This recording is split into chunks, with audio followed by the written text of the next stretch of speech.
Hey BookTube, it's Jackie. How's it going? If you're new to me and this is the first time you're seeing my face, hello, what's up? My name's Jackie. I sit on my floor and I talk about books. So, hope it's why you're here because that's what's going to be happening today. If you're not new to me, thank you for always tuning in and the continued support. I really do appreciate it. So today for you, I have my February TBR. Holy crap, guys. We are already in February. Can you believe it? January went by so fast. But January went by super fast for me because I was busy. I had my belt test for my dojo, for my karate and martial arts. I had bowling tournaments. I had life. And also the books I were reading were fantastic. I had a great reading month in January. So I'm super, super pumped about this coming month. And hopefully that same momentum will keep rolling. So if you'd like to find out what is going to be occupying my time in February, grab yourself a drink, have yourself a seat, and let's get talking some books.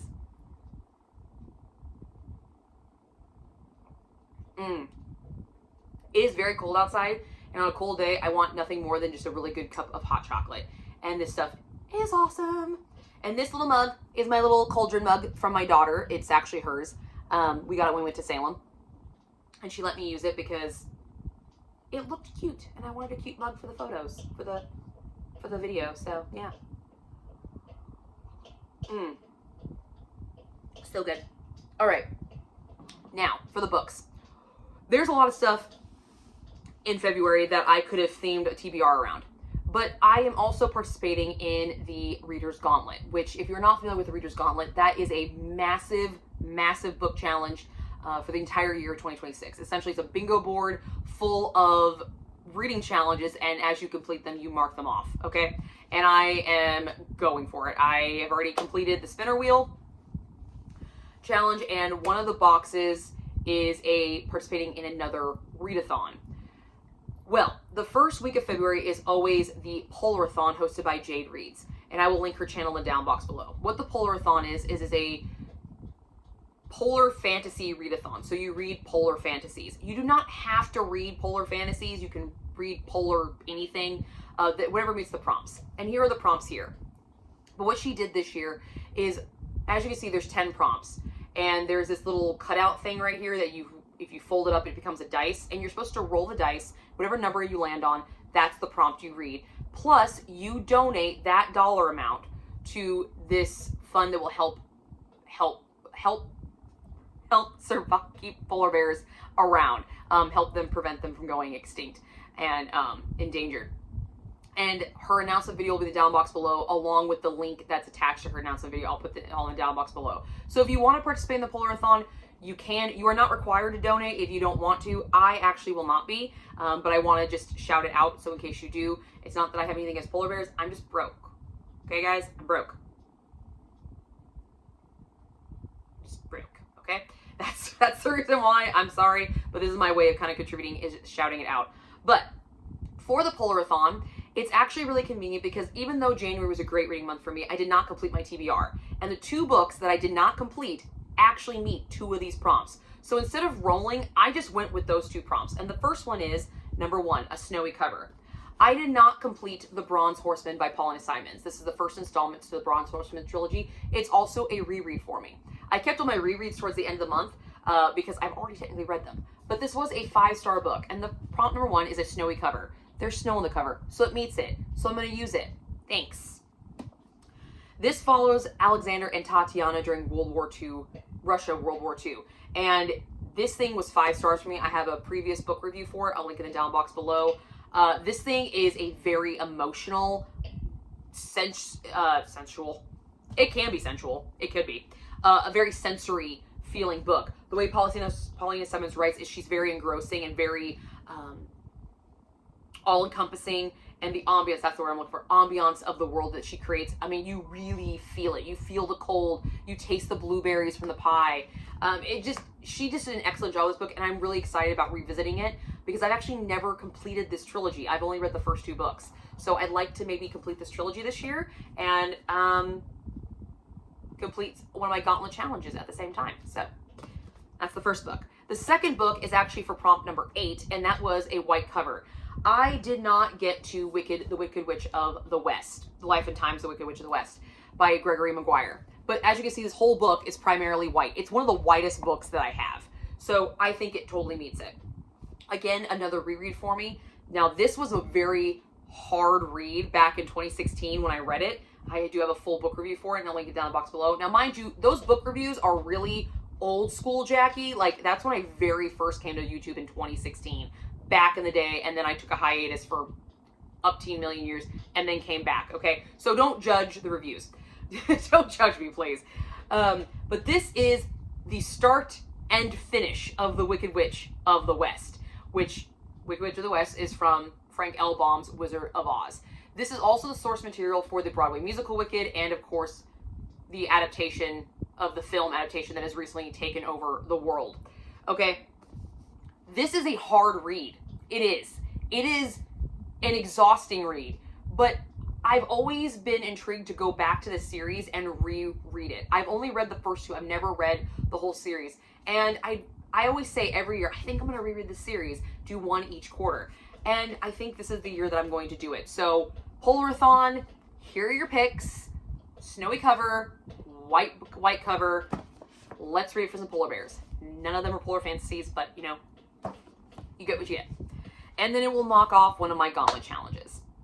Now, the next book falls under my Black Hat Book Coven pick, and I'm super excited because this month it's my pick, and last month rocked. It was damn near a 5-star. Okay, I love that book, so I'm really hoping that we just keep that momentum going.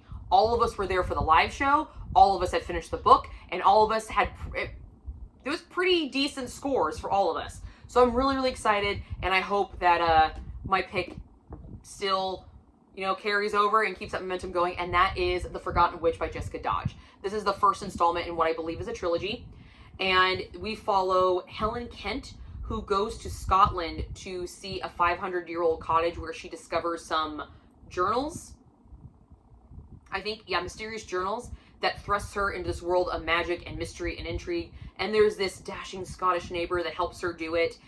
So it actually has a very cozy feel, which is really weird for me to pick because cozy is more of my counterpart Kristen's kind of area, and the book she picked last month was more of my area. So it's kind of really funny how it's playing out this year. It's looking to be a very interesting 2026 season of the Black Hat Book Coven. But if you're not familiar who and what the Black Hat Book Coven is, the Black Hat Book Coven is an online book club with myself, Becky from Beck X Reads, Kristen from Krista's Crave Books, and Laura from what previously used to be called a book circus, and now I think it's called a cozy book quest, cozy side quest, I think, something like that. I'll have it in the down box below. I told her I would probably mess it up because I'm so used to saying it at a book circus. But she is updating, revamping her channel, so she wanted a new name. But all we do is we meet twice a month, once for reading sprints and once for a live show. The reading sprints for this one will actually be Super Bowl Sunday, which is February 8th. Here's the card, and they will be on Kristen's channel. And the live show will be the last Sunday of the month, which will be on my channel, and here's the card. So please come join us, grab the book if you can. We love to just sit down and talk about witchy books, because that's what our book club is. We just pick witchy books. This shelf right here has some of our previous picks. So we have The Waver and the Witch Queen, The Witch Who Trades with Death. Let's see, those were some previous picks. Gravebriar was also a previous pick. The Witch and the Czar. So we start to build a collection, a plethora of books, so that the girls get their own shelf in my house, in my library. So, but this is the Black Hat Book Coven book for this month. I'm really excited because it's my pick, and I'm excited to see what happens. And I do love a good Scottish brogue. I do. I like it. I like it a lot. Okay. The other book club that I participate in online is the Francine Rivers Book Club hosted by Oceana. Okay? Excuse me. And I will link her channel in the down box below. I just really want to drink a hot chocolate. It's so good, guys. So good.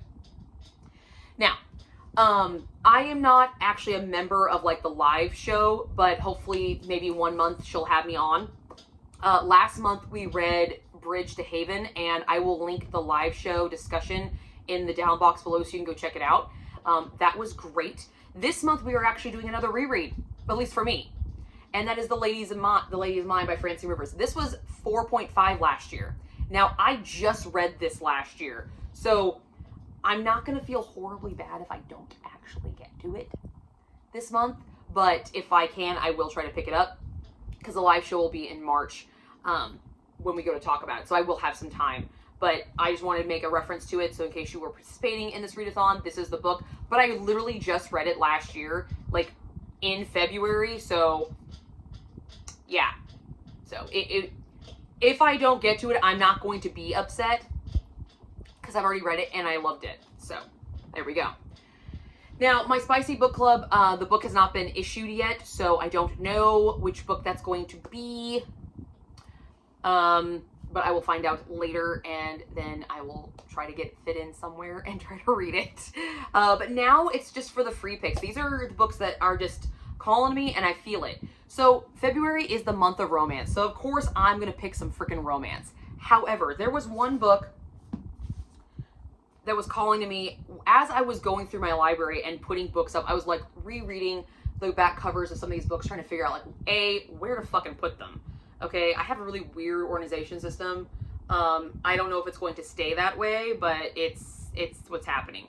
And I kept coming across this one, and since I am participating in the Polarthon, I thought it would be kind of nice to at least put a polar fantasy in there, or some kind of polarized, fantasized element that wasn't just a carryover from the previous month.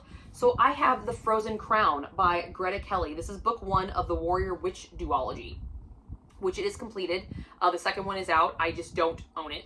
But let me just read the back of this. So, Asika became heir to the frozen crown of Saravesh because of her devotion to her people. But her realm is facing a threat she cannot defeat by sheer will alone. The mad emperor of the Roman Empire has unleashed a horde of invading soldiers to enslave her lands. For months, I'm just going to put her, I don't know how I'm going to say her name. It's Askikia. Fantasy names piss me off. We all know this, okay? Watch the rant video. They piss me off, all right? Ashka, that's how I'm going to say it. Ashka's warriors have waged a valiant stealth battle, yet they cannot stop the enemy's advancement. I cannot read out loud, people, today. Sorry.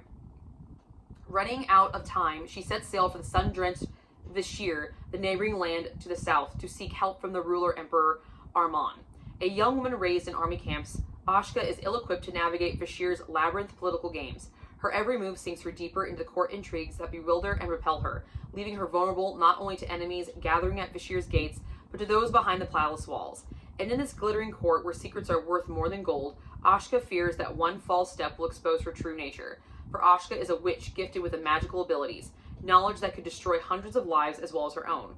While her adversaries draw closer, Ashka is forced to make an impossible choice, and no matter what she decides, it may not be enough to prevent Saravesh's fall. Yeah. So this was going to be saved for a Black Hat book coven, but I kind of just want to read it now because I keep looking at it and I'm like, I keep thinking about it, and it pops up when I think of witch books. I'm like, I have not read that book. When I think of Frozen books, I have not read that book. So it's kind of fallen under categories that keep coming up in my mind, and I think it's just time to fucking sit down and read it, okay? Just time. The next book, I actually don't know if this is romance or not. I don't think it is. I think it's just fantasy, but I could be wrong. So if I'm wrong, I apologize. But it's another book that I've had for quite a while, and I've just never gotten around to it. But then as I was going through my library, it kind of popped up again. I'm like, you know what? Let's do it. Let's just do it. And that is Naomi Novak's Uprooted. This is, I don't remember. We're just going to read the back. Oh, it's another fucked up name. Nishka? We're just going to call her Agnes. I'm just going to call her Agnes. All right? Thanks. Agnes loves her valley home and quiet village, but the corrupted wood stands on the border, full of malevolent power, and its shadow lies over her life. Her people rely on the cold-driven wizard known only as the dragon to keep the wood's dark forces at bay. But he demands a terrible price for his assistance. Every 10 years, one young woman must be handed over to serve him without question. The next choosing is fast approaching, and Agnes knows, everyone knows, that the dragon will take Cassia. Beautiful, graceful, brave Cassia, all the things Agnes isn't, and her dearest friend in the world, and there is no way to save her. But when the dragon comes, it's not Cassia he will choose. I have been briefly told this is kind of like a death and a maiden sort of trope, and I do like a good death and maiden sort of trope. So, yeah, there you go. This is going to be fun. It was popular for a long time. Like, this is an old book. I've had this thing for a hot minute. So it's kind of nice to get some of these really older ones off my shelf. Both of these I've had for a hot minute. So that'll be really nice. All right. It's February. I have a tradition in February that I try to read one of the Ice Planet Barbarian installments because I started reading it in a February as a fucking joke, and I just kind of became addicted to these damn things. I did not read one last year because, let's be honest, last year was a complete upheaval for me. So we're going to put Barbarian Mind by Ruby Dixon. This is the 4th installment to the Ice Planet Barbarians massive series, and these are the re-release covers. I love these. I think they're gorgeous. This follows Harlow and Ruka. So Harlow and Ruka. And I remember correctly, Harlow went missing in the last book, so they think that she's dead. So I believe that's what's going on here, but we're going to find out. We loved blue-ribbed aliens for your pleasure. We're just going to have a good time with it. All right? Good time. You just have a good times every once in a while. And the last book on my TBR is much different than aliens. It is Christian romance. So I have the Francine Rivers book, the Lady's Mine. This is Christian historical fiction, but I wanted more, or Christian historical romance, sorry. But I wanted something that I had not read that was still Christian romance, to kind of still go along with this read-along that I'm doing, this readathon book club for Francine Rivers. Even though I've already read this book, I just felt like I need to do something. Well, I decided to pick up the next installment to the Rocky Mountain Quartet series by Lori Wick, and this is To Know Her by Name. Okay, so let me let you a little secret about the series. So the first book is To Where the Wild Rose Blooms, okay? I picked that book up in high school. It was 5 stars for me in high school. It was 5 stars for me when I reread it just a little while ago. And I picked it up originally because it was the first book I ever read where the main character's name was Jackie. Okay? That's the reason I picked it up. All right? So I reread it, and then I got the whole quartet. So I decided to read the second one, To Whispers in Moonlight. Lo and behold, our female heroine in that book, her birthday was mine. Her name was not Jackie, but she shared the same birthday as me. So each book of this installment has something personal to me. So I feel like this is a God series for me. So I'm like, this needs to happen. So I'm hoping that there'll be something in here for me as well, like a message or something. It's crazy. It's crazy how this happens. But I'm so ready to find out what it is. Now, unfortunately, this is not as pretty a version as I have with the other ones. I've been trying to get a nice hardback version of this one to match my set, but they're very old. So if you happen to know anybody who has a hardback of this, I would really appreciate it. So it all matches. But yep, To Know Her by Name by Lori Wick. So I'm gonna read this, and I hope it goes along the same series. I think it's gonna be great. So, but that is my TBR, guys. It is going to be a doozy, especially this first week, because I've got these books that I've got to finish for the Polarthon. But yeah, here it is, guys. Here's my February TBR, my romantic TBR, sort of. But I will see you guys all soon with another video. And happy Valentine's Day to everybody. If you do not have a Valentine's Day, Valentine, you know, God bless it. If you don't have a Valentine, know that I will always be your Valentine because I love you guys. Thank you. I'll see you guys all soon. Bye.